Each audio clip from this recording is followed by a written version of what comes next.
This one? Gotcha. I just want to say that I am so excited to be here. This is my first time in Mumbai. This is my first time in India. I've met some of you. You all have been so pleasant. This hotel is beautiful, so hopefully you're having an amazing time thus far. Thank you as well.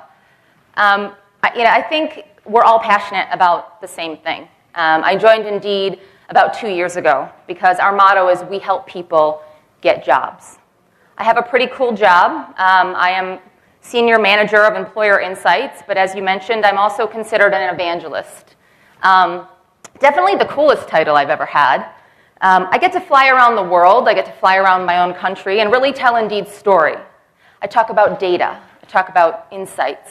And in this case, something we're very passionate about, that we all are passionate about in here today, humans versus machines, but really how can we work together? I think that's the ultimate goal, right? So I don't want to actually think about it being versus. I want it to be, how do we collaborate? And hopefully by the end of this talk, we'll be able to answer that question a little bit better. I want us to be thinking about a few things. As humans, what are some of the problems that we bring into our workplaces, right? At the end of the day, we're only human. That's how the saying goes. The problems we're bringing into the workplaces, how do we try to solve those? Well, we use computers, we use algorithms, we use machines, but do they always solve the problems? I would argue probably not, right? How can we blend the two together? That's a theme we've heard today already time and time again, because I would argue that there's a need and there's also relevancy for both. The problem with humans, I did not create the slide, but I just love how direct it is. We come right out the gate saying, what are our problems? Well, one, we're pretty costly, right? We're costly. We're costly from the time we're born. We're costly as adolescents. We're costly in the workplace, right? We think about the fact that we can be biased, hopefully unintentionally. How many people in the last month have had a conversation with somebody on their TA team about bias, unconscious bias? Most of you. And then finally, we can be inconsistent, right? Because at the end of the day, we are just human. We talk about humans being expensive. What's the number one cost for any organization? Talent, right? And whereas we're so costly, we cannot work 24 hours a day. We get sick. We have to take time off. We want to spend time with our family, our friends. We go on a holiday. Right out the gate, when you compare machines, that's not the case, is it? They don't take holiday in the Caribbean, right? I would argue that they don't really have to recharge and they don't get sick. This is one we talk about a lot. And we do this, I want to think unintentionally, but it happens in every workplace. First, we have systemic bias, or what I call institutional bias. This is probably one of the most well-known, and this happens on the basis of gender, sex, race, sexual preference, things of that sort. We actually just did a study. This one was very interesting, and the study said that hiring managers are more likely to hire taller men to run point on projects. And now, I would argue that being tall doesn't make you run a better project, but it's bias, right? And then the second one is affinity bias, and this flies below the radar screen a little bit more, but I'll give you an example. This is what I like to call the I relate to you bias, right? We have similar characteristics. Maybe we went to the same school. Maybe we like the same sport. Do you like whiskey? I like whiskey. Oh, you don't? Okay. Do you like whiskey? I like whiskey. All right. So do you see where I'm going with that? Sometimes this is what we call cultural fit. It's not. That's a gray area, and oftentimes we hire based on that. But at the end of the day, it really is just affinity bias. I would argue that. Finally, this is my favorite.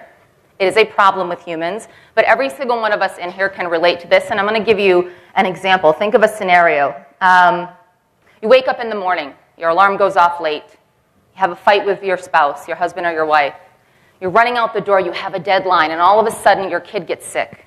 You have nobody to stay home. Your babysitter called out. All while you're doing this, you're running into the kitchen because you really need a cup of coffee, and your coffee machine breaks.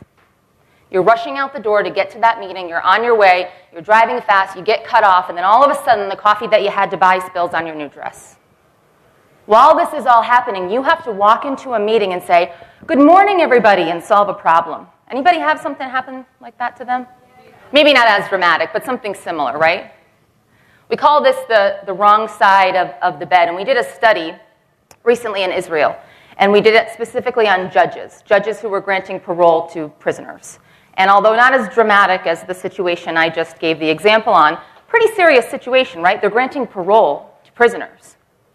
And we looked at the time of day. We said, let's look at the morning, right when they get into work. Let's look at right before lunch. Let's look at after lunch. And let's look at the end of the day. Unsurprising, the prisoners that came in front of the judge, first thing in the morning and right after lunch, 2/3 of them were granted parole. The prisoners that came in front of the judge right before lunch, I'm a little hungry, I'm probably not in a good mood, right? And at the end of the day, when, you know what, some of us are just over it, those judges almost never granted parole. So I think it's about getting in your own head and thinking about your state of mind when you're making key decisions. And as I bring this back to our workplaces, an example that I use is when I have to do performance reviews. I know that those are going to be some tough conversations. I could be having some fierce conversations that could, in some cases, change the trajectory of somebody's career. So what do? Well, I work out about 2 or 3 times a week. Okay, 1 to 2 times a week normally, on average. But those days, I take an extra beat. I take an extra moment. Maybe I do yoga. Maybe I go running. And I get inside my own head and I take a moment, I pause, and I think about the fact that this could be me, and I need to think about that as I do my job. So what do we do about this? We know that we're not perfect. We've heard a lot of this today, a lot of examples, so I'm not going to spend a lot of time on this, but we've adopted some of what we call these old school depersonalization tactics. So we're doing things like blind recruitment and blind evaluations, structured interviews. I started my career out many years ago as a recruiter in the healthcare space, and I forget who said it this morning, but the common theme in our office would be just invite so-and-so in, invite that nurse in, and just have a conversation. We would do that, and I would learn a lot. I would learn what kind of nursing she did and why she got into nursing, and a lot about her kids and the fact that she liked to have wine after a stressful day. Would I hire some of those nurses? Probably. Was it a little bit of an affinity bias? Maybe sometimes. Fast forward, we're not doing that anymore, and I think you've heard that theme today already, time and time again. We're focusing more on these things that you see here, as we should be. So what are the value of machines in hiring? If we know that humans are not perfect, we know at the end of the day we're only human, well, we know that machines are data-driven. They are optimized. We've learned better ways to use them. And finally, they're targeted.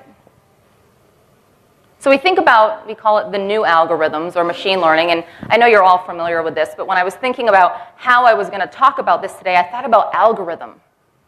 I probably say the word algorithm working at Indeed 20 times a day, right? It's a word that we just get used to using. And I thought to myself, well, what is that? If I had to explain an algorithm to my dad, who is not in recruitment, he's not in the tech space, he's in healthcare, I would probably say something along the lines of, well, it's a list of guidelines that explains how to do a task, right? Dumb it down a little bit.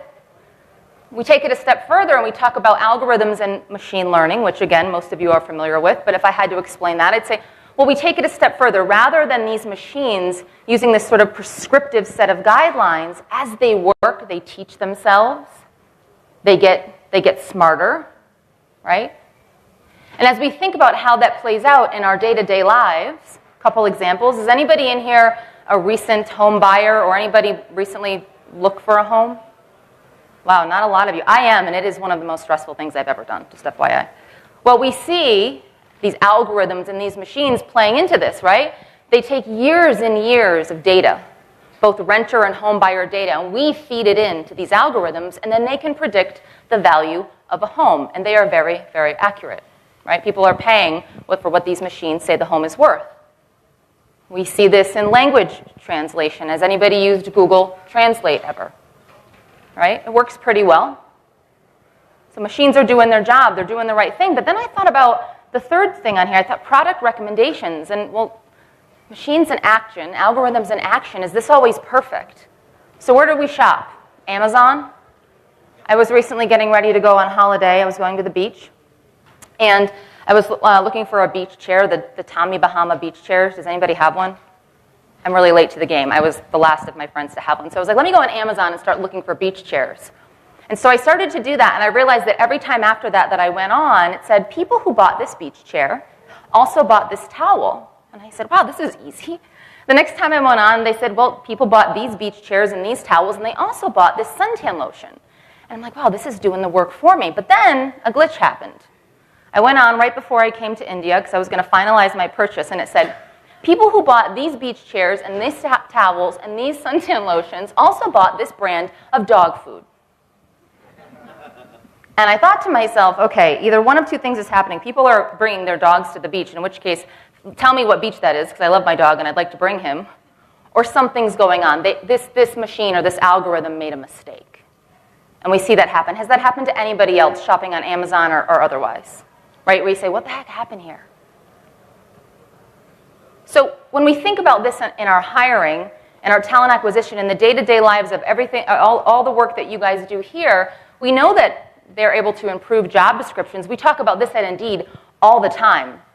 I give seminars on content workshops, and I say content is king at Indeed.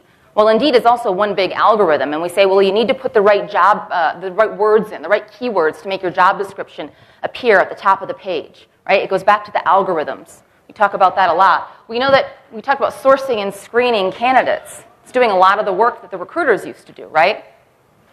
But what about testing candidates' traits and skills? Is that always working? Do we think that bias could be baked into this a little bit? I do. So the problem with machines, they're not always perfect, like humans, right? We know we make mistakes, so I asked you to be thinking about, right, the original question, can we substitute the things that humans can't do? Well, I don't know. Let's see. We know that they're sometimes wrong. You look for a beach chair and you get served up an ad for dog food. It happens. They're also biased. We're going to talk about that a little bit. They can have that narrow vision, right, that tunnel vision, and this all can be very scary when you think about it. I think you mentioned that this was called the future a few years ago, right? We're still kind of talking about what that means. And so when we talk about them baking in human biases, who heard of the chatbot TAL that Microsoft put out in 2016? Anybody know TAL? It stood for Thinking About You. It was launched on the Twitter platform. It went live sometime in the morning. And TAL was supposed to interact with other Twitter followers or users. I don't tweet, other tweeters, I guess. And it was supposed to work independently and learn from them. Well, that's exactly what it did. It learned from humans. And within a few hours, TAL became racist, vulgar, inappropriate. And so for those of you who I see on your phones trying to look for TAL, it is no longer on the internet. They took it down very quickly. But this is a prime example of garbage in, garbage out. We talk about this with any data tool we use. We are the humans, in most cases, feeding these algorithms or feeding these machines garbage in, garbage out. Well, there's a lack of transparency, right, when we think about baking in human biases. And then finally, the privileged versus the masses. Here, we're saying that if you are of the elite, you might get that human touch. But we live in a world now where if we focus on this, we're divided. If you're of the elite, you'll get that human touch. But if not, if you're the masses, you're going to be stuck dealing with the algorithms and the machines. And really what I'm saying here is we're doing the very opposite of what we're trying to do, which is bring the two together. They can miss the good human side. They can't always tell us why, right? They can tell us the what, and they can tell us the how, but oftentimes I think we need a human to read between the lines. We need some of that emotional intelligence, right, to help us answer that question, why? They need a single, clear objective. How many of the jobs you recruit for in your organizations are single, clear, objective-based? No, they're complex, right? Complex jobs, whether they're a software engineer, whether they are a nurse, I don't care what it is. I think that's what we're saying here. And then finally, humans might lose their touch. There was another study done where we looked at airline pilots. And the study told us that because of the use of autopilot and how heavily airline pilots rely on autopilot now, we are running the risk that in a crisis situation, they might not know what to do. Their fight or flight might be decreased. So we did a study, another study. I keep saying study, but now we did a study on you all, everybody else. So where's the data, Bianca? Here it is. And we worked with the Pew Research Center out of DC. And to me, this is super compelling data because at the top, we asked, would you ride in a driverless vehicle? And at the time, this was done at the end of 2017, 44% of you and everyone studied said yes. Now, do I think this number has gone down since some of the fatalities and things that have happened, especially in the US? Yes, I do. I would say this number now, my gut tells me, is probably around 30. When we think about using a robot as a caregiver for yourself or somebody you love, to be honest, this is a little scary for me to wrap my head around, but it is happening. 41% of you said yes, we would trust a robot. But do you see what you said down here? These are life or death situations, and you guys are trusting robots. You're trusting machines more often than you are trusting them in our talent acquisition processes. Is this surprising to you all? Who says this is surprising? It's crazy, right?